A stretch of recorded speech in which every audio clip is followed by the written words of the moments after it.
Have we ever considered that we all use a map? We all inherit a map, but we don't ever question the maps that we inherit. We don't even notice it because we're so used to it. That's all we've been taught. But we assume that the Bible itself fits within the maps that we see in the Bibles, because those maps were all put in after the fact. They're not maps from 2,000 years ago or 3,000 years ago.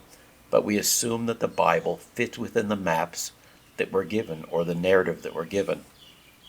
But the Bible was written before any of these maps ever existed. So this is the question we might want to ask.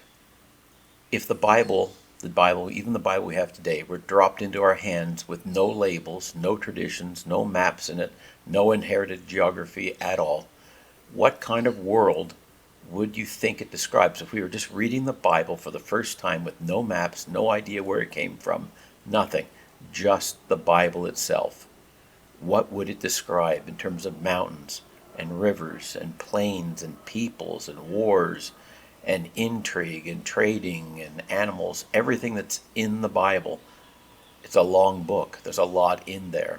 What do they teach us about the land, the people, who they were?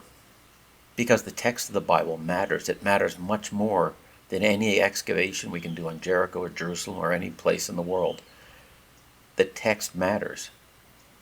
Because if we don't allow the text to speak first, every conclusion that we draw or we reach or has been reached over a couple of thousand years has already been decided by the maps that we were given back 1,500, 1,800 years ago.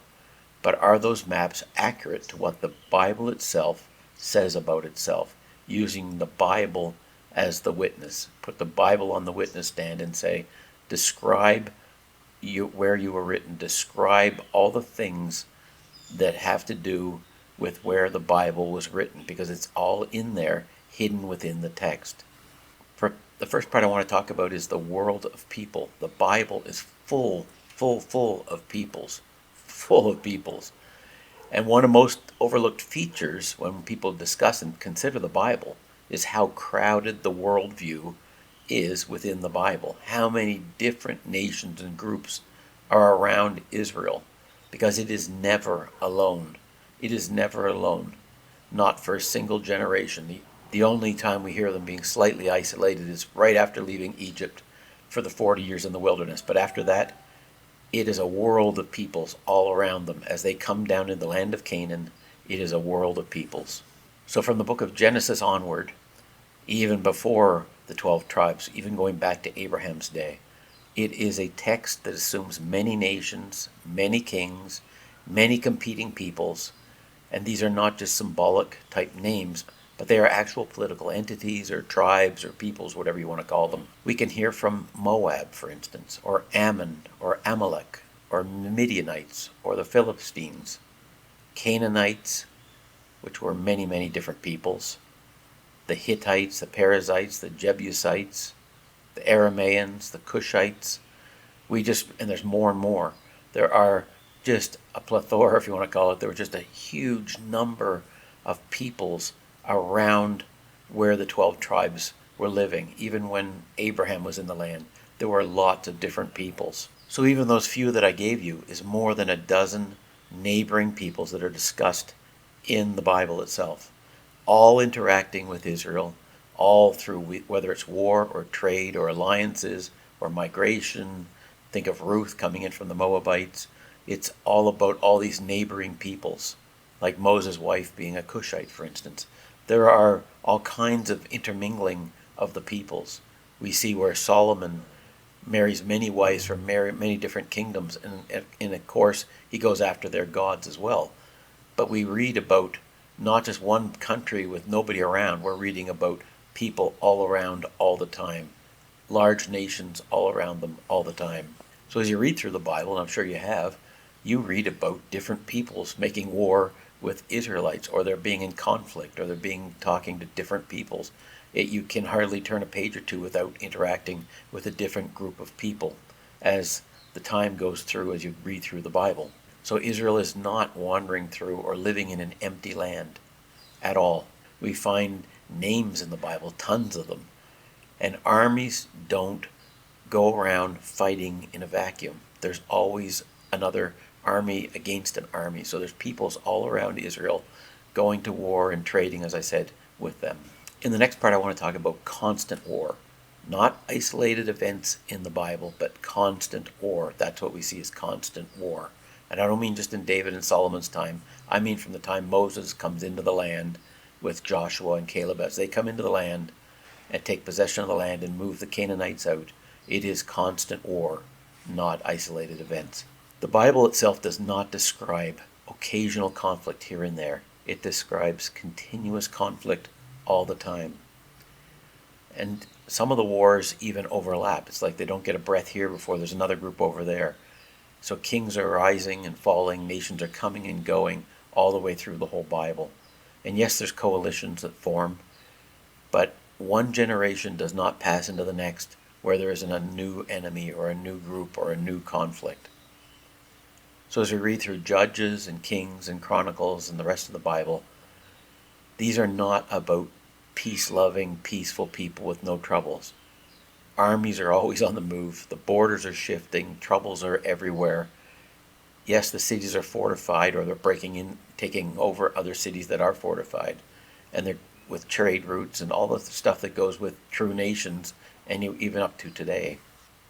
So if we can ask a question that maybe we haven't thought about enough, how many wars can one small land or one large land support all at one time?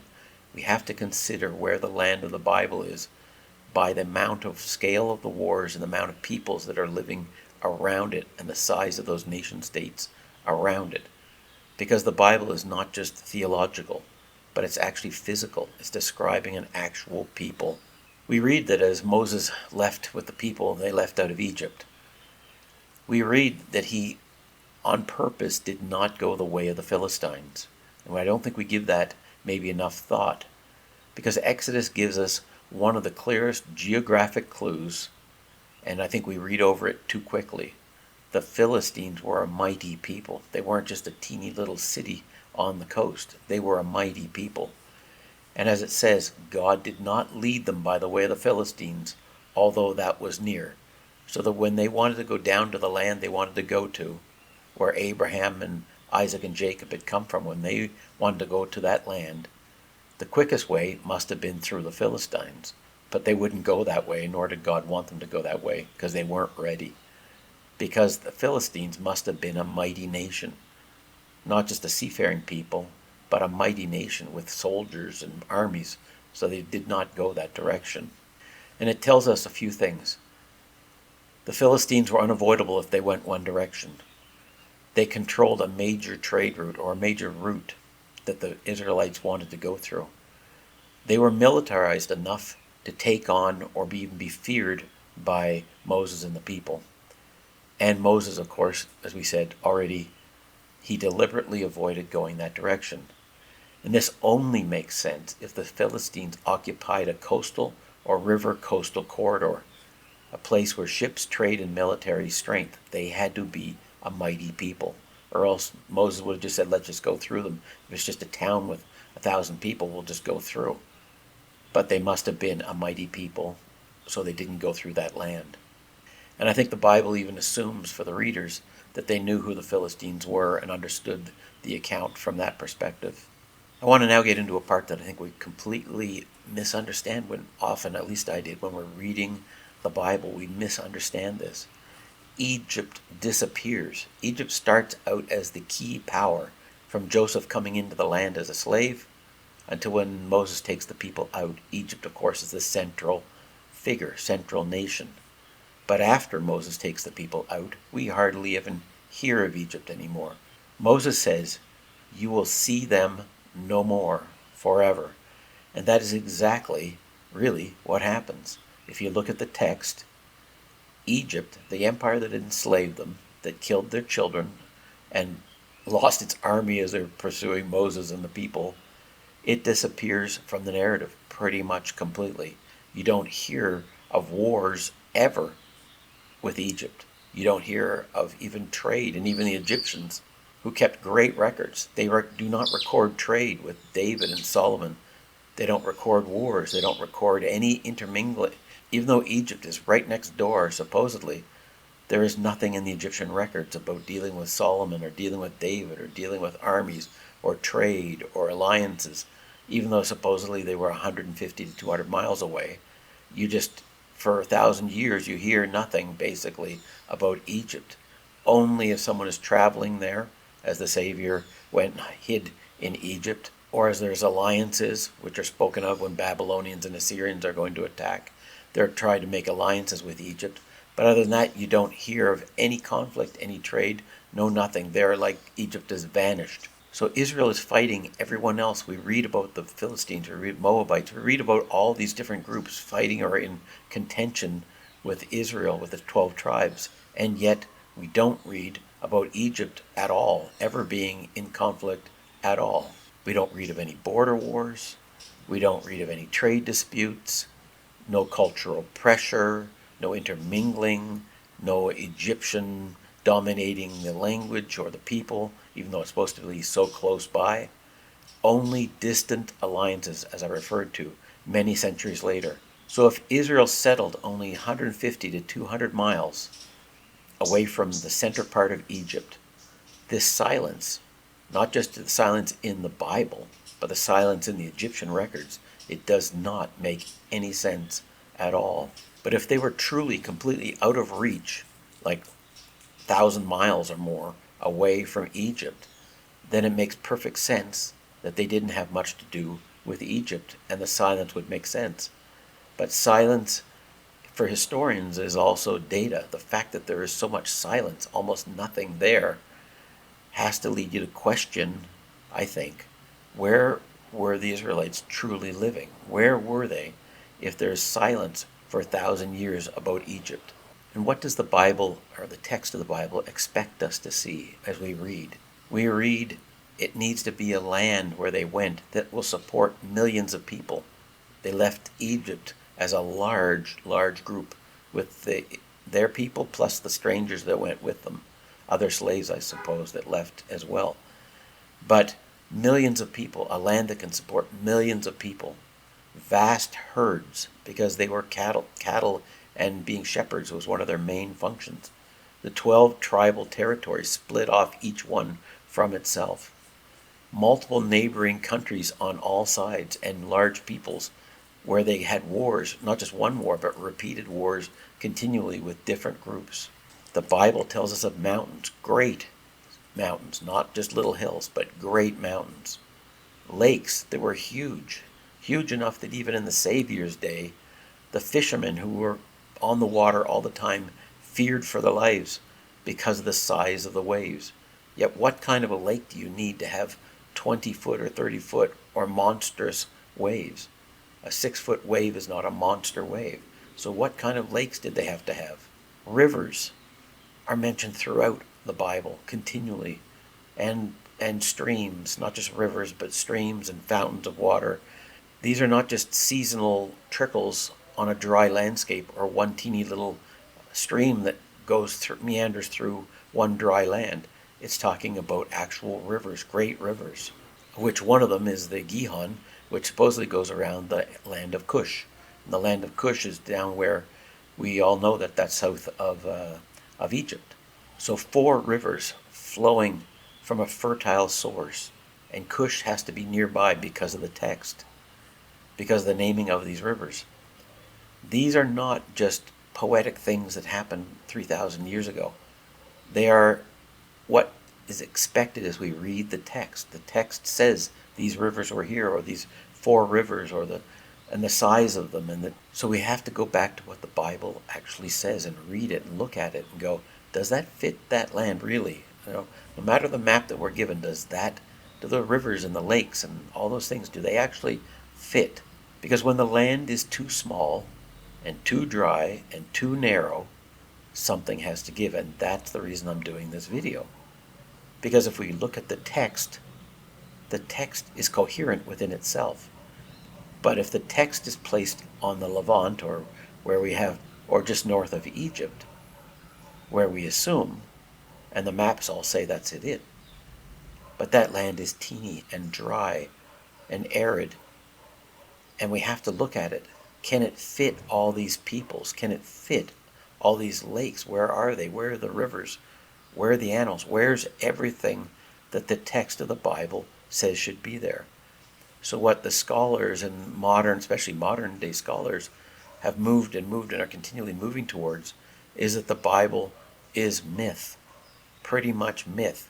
Yes, some of the stuff may have happened, but in much smaller groups of people, much smaller places, but that they just wanted to make it grandiose, so they changed the Bible or wrote the Bible to be this great text that it is. But what if, like me, I hold the text of the Bible to be probably, at least for me, it's very historical. I can read what it says, and I can try to interpret what it says. And then I have to say, why would they even mythologize everything? Why not just read the text as it is, as it was handed down to us, and not try to fit it into one exact land, but to try to see where that land might be by looking at the text itself, rather than fitting the text into a land that we assume. Because Helena of Rome named the land. The Bible names that are placed on the land that we believe today and the maps say today, they were placed there by Rome hundreds and hundreds of years after Jesus. Okay, they were placed there by Rome. I want to get in, I've done a video on that if you're interested in that issue. But the numbers are not symbolic in the Bible, right? They're literal numbers that they're believed to be taken as literal. The kings are not just chieftains, as we're told to believe now, because Jerusalem had only 1,000 people at the time of David by the scholars of our day. Then we say, oh, they were just chieftains. They weren't really kings over with palaces and temples and all that. They were just a little village, and they called themselves later something great. But what the Bible, that's not what it says. But if we read the text of the Bible, it tells us of a great land, expansive land, a huge land, a land flowing of milk and honey, a great land with peoples all around. But the land that has been chosen for the maps and what we assume can't hold the story of the text.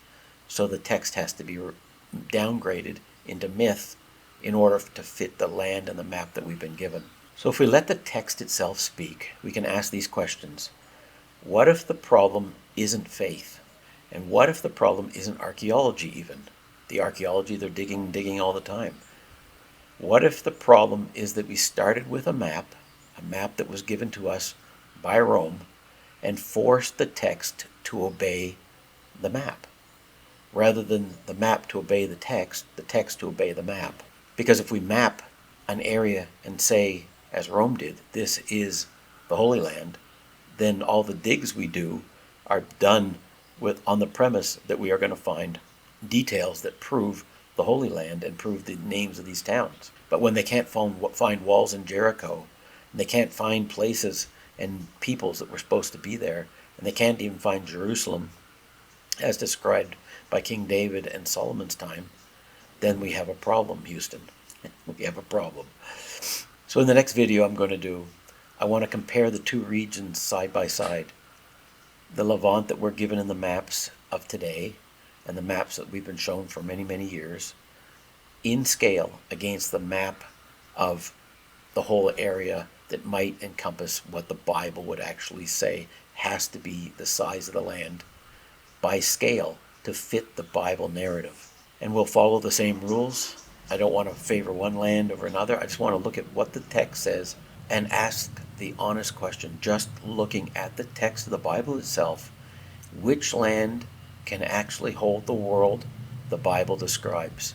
I'll show the two lands in the next video, and we'll look at it and say, which one of these two places can hold or maintain coherence with the Bible text itself? Thanks, and I'll show on screen a couple of videos that I've just done that you might have interest in as well. Take care and have a good day. Bye-bye.